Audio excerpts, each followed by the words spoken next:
Hello students, welcome back to our channel Study Beyond Classes. This is your mentor Rohit Sanger. Today we will go through the exercise of chapter 3, pair of linear equation in two variables. We have already covered all the part of these chapters. हमने इस chapter को actual में सही तरीके से सारे parts को cover कर लिया. ओके अब सारी चीजें मैंने आपको सिखा दी है. अगर आपको सबसे पहली चीज ये वीडियो देखने से पहले आप जितने भी वीडियोस हैं इस चैप्टर से रिलेटेड 3 से 4 वीडियोस अवेलेबल है, आप उनको देख लीजिएगा, तभी आपको ये वीडियो आपकी काम की होगी. एल्स आप वीडियो को एग्जिट कर सकते हैं, किसी काम की नहीं होगी वीडियो. क्योंकि जब तक आपको मेथड्स नहीं पता होंगी, जब तक आपको इस चैप्टर के बेसिक्स पता नहीं होंगे, इस वीडियो का कोई मतलब नहीं है. इफ यू आर थिंकिंग कि मैं एक्सरसाइज 3.1 करवा रहा हूं और आपको ऐसे आ जाएगी, तो जनाब उससे पहले आपको सीखना पड़ेगा कि एक्सरसाइज सॉल्व कैसे करनी है, मेथड्स क्या होंगी. So dealing with the exercise 3.1 and the chapter number 3 of class 10. मैंने आपको वहां पे इक्वेशंस का फॉर्मेशन भी सिखाया है. 3.1 में 3 वर्ड प्रॉब्लम्स है, तो मैं इसी वर्ड प्रॉब्लम को बना के ड्रॉप कर दूंगा, क्योंकि बुक ने भी सिर्फ इक्वेशन बनवाना बोला है हमसे और आपको मैंने बनाना सिखा रखी है. ओके तो starting with question number 1, exercise 3.1. Exercise 3.1. Okay तो हम डील करते हैं एक्सरसाइज 3.1 के साथ. Question number 1. चलिए, what we have, Aftab tell his daughter that 7 years ago, मैं 7 साल पहले आपकी एज का 7 गुना था. तो सबसे पहले मैंने आपको बेसिक्स में बता रखा था कि कभी भी आप जब वर्ड प्रॉब्लम करते हैं एज से related, then you have to understand the meaning of single word. और एक इक्वेशन देगी, एक लाइन देगी, पहली इक्वेशन दूसरी लाइन देगी, दूसरी इक्वेशन तीसरी लाइन बताएगी आपको करना क्या है. तो आफ्ताब अपनी बेटी को बोलता है कि 7 साल पहले, तो let the age of Aftab be, let age of Aftab be x and age of daughter be y. Okay according to the concept 7 साल पहले. अब बताइए 7 years ago, ago age of Aftab क्या हो जाएगी. अगो का मतलब क्या बताया था मैंने इंट्रोडक्शन में. अगेन कह रहा हूं, अगर आपने नहीं देखा तो वीडियो समझ में नहीं आने वाली. आप जाके पहले बेसिक्स देखिए, फिर इस वीडियो पे आइए, तब जाके चीजें आपको समझ में आएंगी up to date. Age of Aftab 7 साल पहले, आज आपकी एज 20 है सपोज टू बी, तो 7 साल पहले कितनी होगी सर, 13. 7 माइनस करिए तो अपनी एज कितनी रहेगी आफ्ताब की x, तो 7 साल पहले आफ्ताब कितना होगा -x. अगो का मतलब पहले, और पहले का मतलब बेसिक्स में बता चुका हूं मैं, माइनस. ओके आपको डिस्क्रिप्शन में इसके लिंक दे दिए जाएंगे ताकि चीजें अच्छे समझ में आ जाए. अच्छा एज ऑफ डॉटर, भाई आफ्ताब 7 साल पहले 7 साल कम था, तो डॉटर भी तो क्या होगी, एज ऑफ डॉटर कितनी हो जाएगी y-7. ओके तो आफ्ताब कहता है कि 7 साल पहले मैं तुम्हारी एज का 7 गुना था. तो आफ्ताब की एज कितनी है x-7.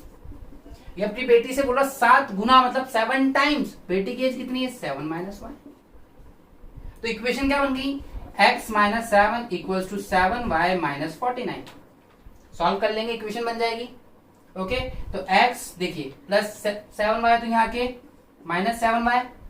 ओके माइनस का 49 इधर आके प्लस का 49, और 7 में से 49 गए तो प्लस का कितना हो गया, 7 माइनस करिए 42, इट्स 42. ये बन गई इक्वेशन 1.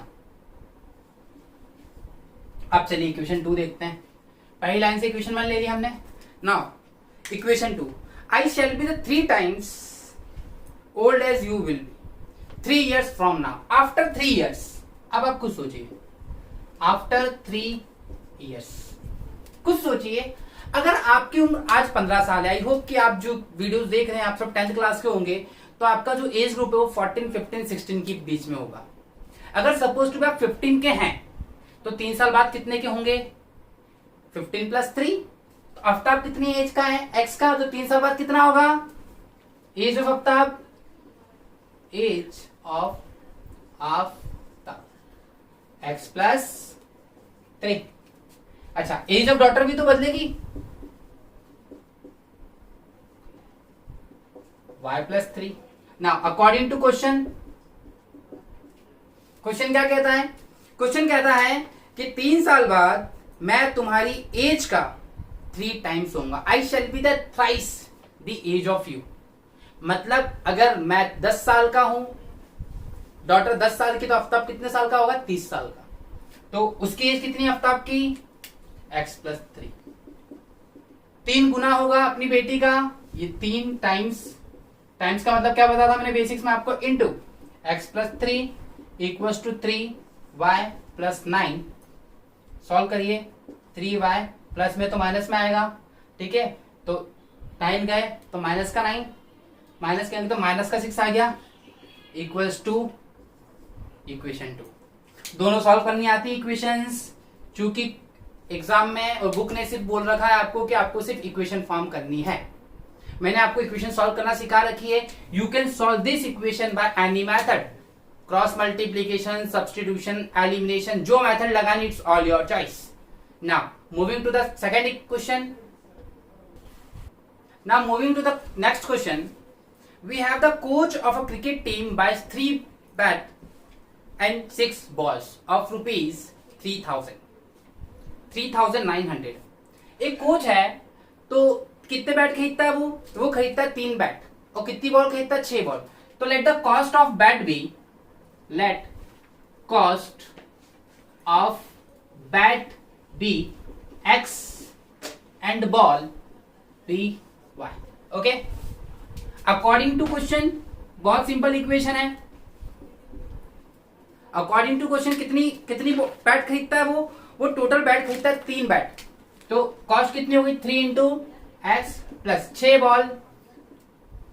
ओके, बॉल की कॉस्ट इतनी है, तो टोटल कॉस्ट देता है वो 3900। Equation 1, very simple. Now moving to the second चीज, thing another bat and 2 more balls of the same kind. वापिस से वो एक बैट खरीदता है और 2 और बॉल खरीदता है। तो बैट प्लस 2 बॉल्स, भाई एक ही बैट खरीदा था, अनदर बैट, और इसकी वो कॉस्ट देता है 1300 रुपए। नाउ बी प्रैक्टिकल, थोड़ा सोचिए, लॉजिक लगाइए। सेम कीमत है, यहां पे बैट के नंबर्स 3 हैं, बॉल के नंबर्स भी ज्यादा है, तो ऑब्वियस इसकी कॉस्ट क्या होगी? ज्यादा। यहां पे कम बैट है, कम बॉल है, तो कॉस्ट क्या होगी? कम। तो दोनों इक्वेशंस बन गई। सॉल्व कर सकते हैं आप, पक्का किसी मेथड से सॉल्व करिए, डजंट मैटर कौन सी मेथड आप लगा रहे हैं। कभी भी आपको वर्ड प्रॉब्लम में नहीं बोलेगा कि solve this question by this method. Okay, और याद रखिएगा, वर्ड प्रॉब्लम से क्वेश्चन हर साल आया है और इस साल भी आएगा। या तो आप भाग लीजिए, साइड हट जाइए, बैक स्टेप ले लीजिए इस टॉपिक से, या तो अगर आपको अच्छा स्कोर करना है तो टॉपिक्स को सीख लीजिए, कंटेंट को समझिए। प्रीवियस वीडियोस में मैंने सारे फंडामेंटल्स को क्लियर कर रखा है सेपरेट वीडियोस में, क्योंकि मैं 1 घंटे का आपको स्टफ देता, then you will get bore. Practical बातें करते हैं हम तो सीधी, आपको मजा नहीं आता। वहां पे 20-20 मिनट की वीडियोस हैं, आप देखिए, आई गारंटेड यू कि आपको उसमें सारी चीजें ए से लेकर जेड तक समझ में आएंगी, और ये सब चीजें तो बाएं हाथ का खेल हो जाएगा। और एक बात ध्यान रखिएगा, if you are thinking for good marks in the board exam, then you must know each and everything to score well, तभी जाके स्कोर होने वाला है बोर्ड एग्जाम्स में। ध्यान रखिएगा, ये वही क्लास है जिसके लिए आप जिंदगी भर से आपको ताने मिलते थे, ये वही एग्जाम से जिसके भर से आप बचपन से ड्रीम देख रहे थे कि 10th बोर्ड में मैं इतना अच्छा करूंगा। Now time to prove yourself, आप प्रूव करिए अपने आप को कि कैसा है। Now moving to the third question, that is, देखिए थर्ड क्वेश्चन देखते हैं। थर्ड क्वेश्चन भी सेम है, it's quite similar. Question number 3, answer solution. देखिए, the cost of 2 kg of apple and 1 kg of grapes. तो let cost of 1 kg of apple be x and cost of 1 kg of grapes be y. Okay, As per the question, according to the question, okay, according to question, we have कितने KG Apple लेता है वो? 2 KG Apple लेता है, मतलब 2 into x plus कितने KG grapes लेता है वो लेता है टोटल कितने केजी ग्रेप्स? 1 KG grapes. और कितने पैसे देता है वो पैसे देता है 160 रुपए। ओके, अब वो क्या करता है, 4 केजी एप्पल लेता है और 2 केजी ग्रेप्स लेता है। अब देखिए, बी प्रैक्टिकल। मैंने क्या बोला, मैथमेटिक्स इकलौता ऐसा सब्जेक्ट है, 2 सब्जेक्ट्स बहुत फेवरेट है मेरे, इसलिए नहीं क्योंकि मैं पढ़ाता हूं, क्योंकि इसमें यहाँ पे लॉजिक्स होती है, यहाँ पे प्रैक्टिकल चीजें होती है जो बच्चों को अवेयर करती है। एक कुछ बच्चे मैंने देखा है सोशल मीडिया में अक्सर ट्रोल्स होते हैं काफी कि सर ये मैथमेटिक्स का ये फंडा पड़ा है, हमारी डेली लाइफ में काम क्या है इसका? आपने काम कभी सोचा कि काम क्या क्या हो सकता है मैथ्स का? अब इसका काम क्यों नहीं है? देखिए, अब प्रैक्टिकल सोचिए। 2 केजी एप्पल, 1 केजी ग्रेप्स, 160 रुपए है। 4 केजी एप्पल, 2 केजी ग्रेप्स। अब मुझे बताइए, दोनों ही क्वांटिटी ज्यादा है, तो ये क्वांटिटी भी क्या होगी, अमाउंट भी क्या होगा, ज्यादा होगा। Be practical. अरे भाई, मैं आपसे बोलूं 1 केजी एप्पल लाइए, suppose to be 100 rupees KG है, मैंने बोला 2 केजी एप्पल लाइए, अब 200 हो जाएगा।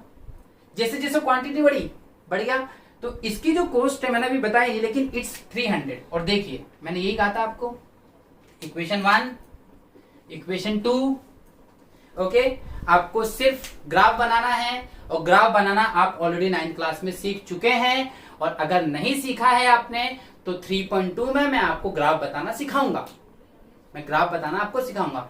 इक्वेशन बन गई। आई होप आपको 3.1 में इक्वेशन का फॉर्मेशन समझ में आया। Once again I repeat, if you have not gone through the previous lectures of our channel then you must go through it, तो आप कॉन्सेप्ट्स को काफी अच्छे से समझ सकते हैं और चीजों को सीख सकते हैं। एक बात फिर सुन लीजिए कि ये लेक्चर्स बहुत ज्यादा इंपॉर्टेंट है फॉर द एग्जाम प्रोस्पेक्ट, और दूसरी चीज और सबसे इंपॉर्टेंट चीज फॉर द फ्यूचर। आप आने वाले टाइम पे कॉम्पिटिटिव एग्जाम्स देंगे और यहां से क्वेश्चंस आएंगे ही आएंगे, आप लिख के ले लीजिए, मैं आपको गारंटी दे सकता हूं कि यहां से आने वाला है क्वेश्चन। तो वीडियोस को आप अच्छे से देखिएगा। और one more thing, please don't forget to like and subscribe our channel. For more videos you can press a bell icon to get the notification of our latest videos. And for the notes and test series you can log in our website www.sscnws.com. Thank you so much.